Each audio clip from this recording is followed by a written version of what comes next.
সবচেয়ে বড় সত্য হলো মৃত্যু। আজ পর্যন্ত কেউ মৃত্যুকে অস্বীকার করতে পারে না। হ্যাঁ, মৃত্যুর পরে কি ঘটবে না না ঘটবে এটা নিয়ে মতানৈক্য থাকতে পারে, মৃত্যু কিভাবে হয় এটা নিয়ে মতানৈক্য থাকতে পারে, কিন্তু শব্দে মৃত্যুটা নিয়ে কোনো মতানৈক্য নাই। চলে যেতে হবে।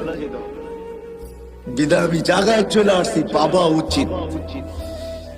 আমার একটা প্রশ্নই মনে করতে পারেন, বাবা উচিত যে ছোট্ট জীবনটার উদ্দেশ্য কেন দিলেন, কেনই বা আসলাম, আবার কেনই বা চলে যাব? বাঁচার কোনো রাস্তা নাই।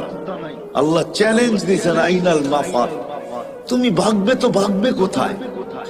তা আল্লাহ নিজেই বলছে ইল্লা বিসুলতান, যেখানে যাবে ওইখানে আমার রাজত্ব। শুধু আমার রাজত্ব না, আনা মাআকুম আইনা মা